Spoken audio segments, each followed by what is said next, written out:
Hello, my name's Helen King and I'm currently the Deputy Director of Academic Practice at the University of the West of England in Bristol. This is a PowerPoint recording of the presentation that I gave at the Limerick Regional Learning and Teaching Conference on the 14th of May. The intention of the presentation was to introduce the conference, set the tone for the event, but also give us an opportunity to explore our own learning as teachers.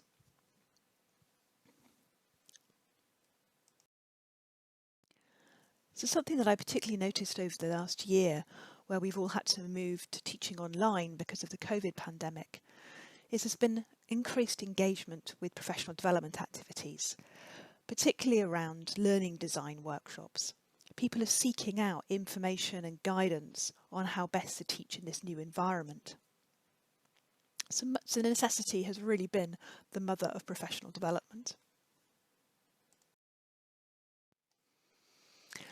However, the concept of professional development is much broader than just attending workshops. In my research with 9 UK National Teaching Fellows, their descriptions of how they develop their teaching were very much narratives of its enhancement over time. Only with prompting did they articulate how other activities had informed that change, those other activities being things like conferences, conversations, literature, student feedback and so on. So putting this together with literature on expertise development, which I'll touch on later, I came up with this suggested definition for professional development. Continuing professional development for higher education practitioners is a self-determined and purposeful process of evolution of teaching and learning approaches that's informed by evidence gathered from a range of activities. Now, of course, evolution isn't always or ever a smooth linear process. Sometimes it takes huge leaps. And this is what we've seen over the last year. Our own personal teaching journeys have evolved in our own different ways.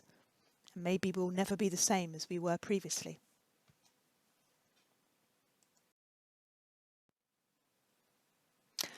Another example of how we're learning is in relation to student engagement. I think the move to online learning has really highlighted this notion of active student engagement in their learning. More than ever before, colleagues are asking me how they can support their students to engage in the classroom. This was barely considered when we were in physical spaces altogether. But with online learning, our knowledge of what students are up to is diminished. We can't even make sort of comforting assumptions simply because they're turned up and are there in front of us. And this has been a real catalyst for some people in considering a more student-centred, active learning approach. Teaching online has also led some people to explore concepts of performance and what this looks like and feels like in an online environment, particularly when you can't see your audience. This video that I put together with a colleague, Hattie Velka, who is a voice coach, provides some great ideas on how you can still be your authentic self whilst not being physically present in the same room.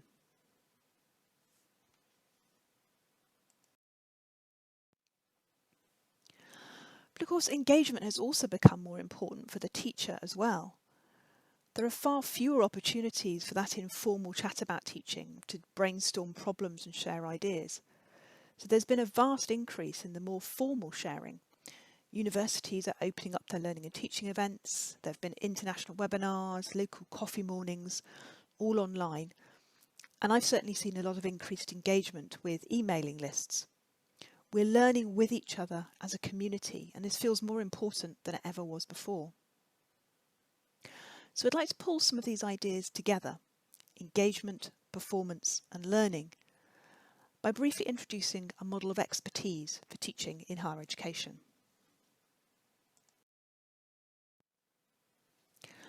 So I was introduced to the extensive expertise literature when I was working on ways of thinking and practicing in the disciplines. And it led me to start exploring whether the concept of expertise might offer a useful discourse as a complement or even an alternative to excellence. Now, the difficulty with excellence, firstly, it is self-defined and it's exclusive.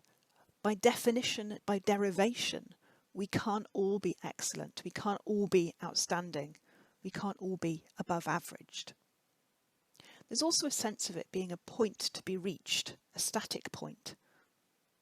And it's measured by output, certainly in higher education. In England, we have our Teaching Excellence Framework, which is measured by student outcomes and satisfaction. And this doesn't really help us to consider how we develop ourselves towards it. However, expertise, again by derivation, is much more of a process. It's something that's potentially available to everybody. There's a depth of literature around expertise that can perhaps provide us a framework for thinking about it. And it's very much a process. It's dynamic, it's agile and flexible. And importantly, it's characterised by input. What's the teacher doing? How do they do it? And how do they develop?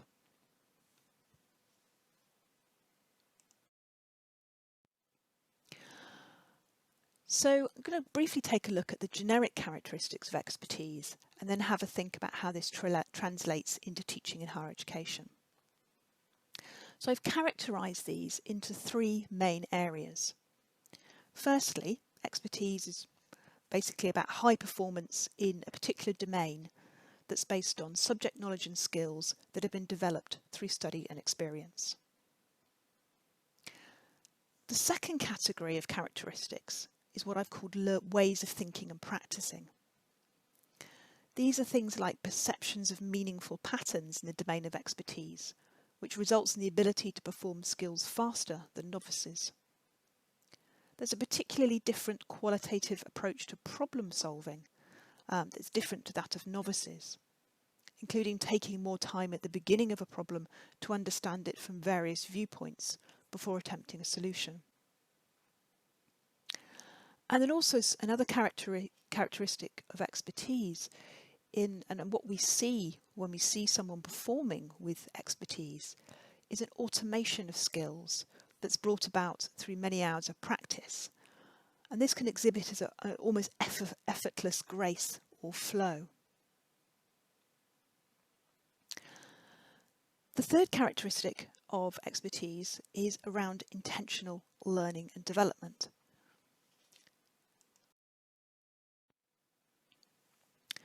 Now, all the expertise literature clearly identifies that many hours of practice are important for the development and maintenance of expertise. And here practice can mean rehearsal, but it can also mean the repetition of a professional activity. As Shern said, professional practitioners encounter similar situations again and again. However, simply clocking up hours of experience and practice is not enough to develop expertise. This approach simply means the practitioner becomes good at doing that particular thing in that particular way.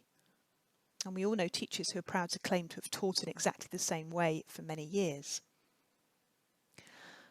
Expert practitioners continually engage in deliberate practice or progressive problem solving to identify specific areas for improvement and to work on these, drawing on feedback and other evidence to inform their practice, which is where my definition of CPD comes in.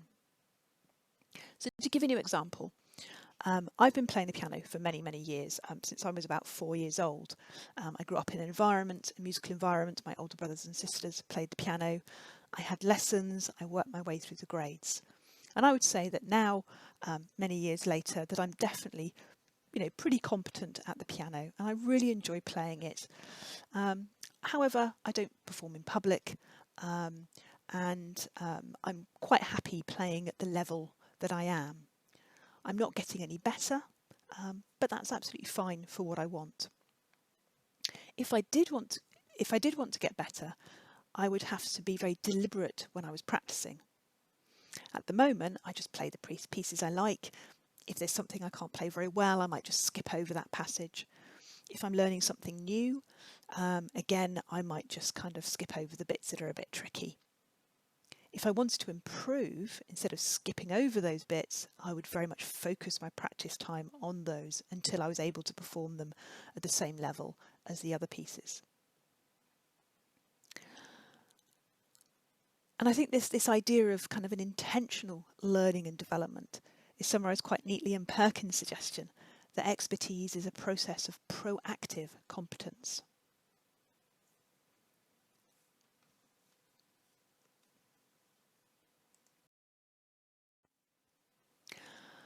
Now, I mentioned before that expertise is domain specific. So you might have expertise of teaching in a physical classroom, but that doesn't necessarily mean you can easily teach in another environment. So in a sense, you have to develop a new expertise. 3 years ago, I bought a banjo, as you do. I had never played a banjo before, but I had played guitar and I understood music, chords, notes, rhythms and so on. So I was able to progress quite quickly. I sought out the expertise of others through books, videos and a fantastic teacher. I got involved with the community of learners through a residential summer camp, and I continued to learn by doing through engaging in deliberate practice. And it's the same for teaching in a new environment. The principles of good pedagogy are the same. We can identify resources and people that can guide us. We can share ideas with colleagues or engage in peer observation. And we can learn through doing, through teaching, and through experiencing the online environment as learners.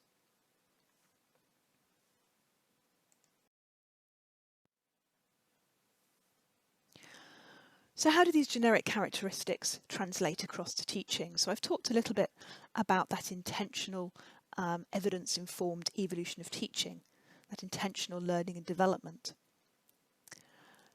The knowledge and skills required to teach in higher education could be characterised as Schulman's pedagogical content knowledge. This is the interaction of knowledge and skills from both the subject area and from pedagogy. And it comes from experience, study, and of course an understanding of good pedagogical practice. Now, what makes higher education different from other levels of education is that teachers might experience sort of an identity wobble board, with thanks to my colleague Rachel for coming up with that concept. This identity wobble board is where you have your multiple roles as subject specialists, researchers, professional practitioners, administrators and teachers. And these roles are all interacting or perhaps bumping up against each other in this pedagogical content knowledge. An expertise approach might be one that finds a way to resolve this and conceptualise one's role as an integrated whole.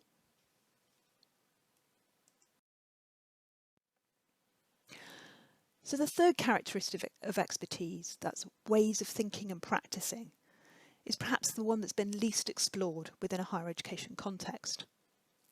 What's going on within the teacher when they practice their craft?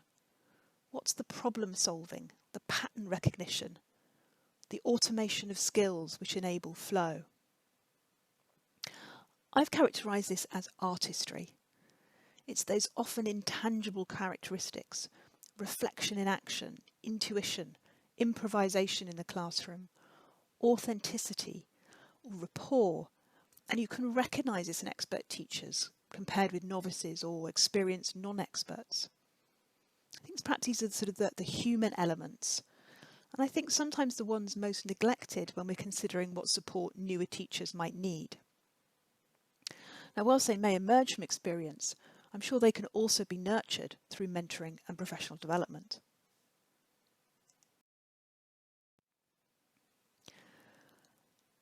Schoen describes competence as the ability to follow routines and respond to known situations.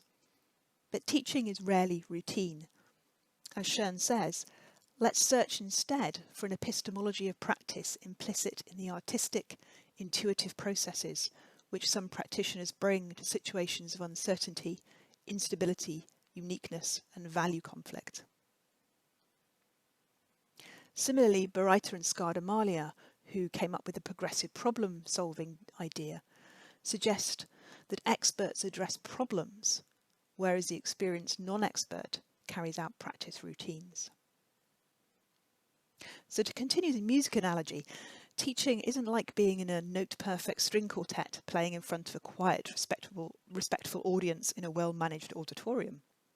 It's much more like being part of a jazz band, playing the tunes we know, but improvising, riffing off each other and the audience in a late-night bar.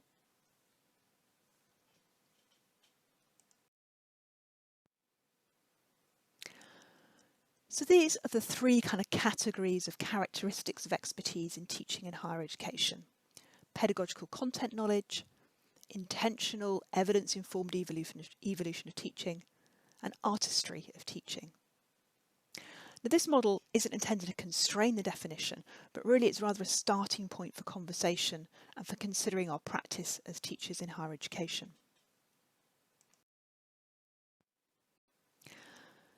So the ideas and approaches that you've shared through the regional conference, I think, are going to be really helpful and important for you. And being together as part of a learning community is perhaps one of the most powerful parts of that. When considering other people's approaches, think about how you might adopt or adapt them to make them authentic to you. What's the artistry that you bring? And how can you continue learning from each other and developing your expertise? Now, we tend to focus on the pedagogy, but there are many other tacit things going on in our ways of thinking and practicing as teachers. So when considering your own development or supporting other people, think about all of those dimensions, not just pedagogy. And remember, expertise isn't about knowing everything. It's really important that we recognise how other people's expertises can inform our work. It's also not about always getting things right. In times of change, having an expertise approach is really helpful because it's agile and flexible, rather than being stuck with a static excellence perspective. And something interesting that came out of a symposium that I ran on the topic of expertise last October is that actually expertise is about caring. It's about caring about your students learning enough to spend time to improve your teaching. And it's about caring for each other as teachers and caring about your students in respectful relationships, supporting colleagues and so on. So to use a sporting analogy for a change, road running, in my experience, is relatively straightforward. It's fairly obvious where you're going. The surface is fairly even and predictable. But after a long time of running the same way, you can lose flexibility. Your ankles stiffen, your knees hurt, and you can't easily react to changes. You avoid that puddle rather than tackling it head on. Running off-road is different. The terrain is always changing. You need to be prepared for all sorts of weather. There will probably be mud. And in the case of the race depicted in the PowerPoint slide, there can be dry mud, wet mud, and cow mud. But you're not on your own. You're there together with a supportive community. There are other people there who can guide you. There may even be maps, and if you're lucky, the occasional clear footpath. But it's worth the effort for the sense of achievement and the fabulous views. So I hope you'd had a great time at the conference, sharing and learning from each other's experiences, but most of all celebrating all of your amazing achievements in this challenging year.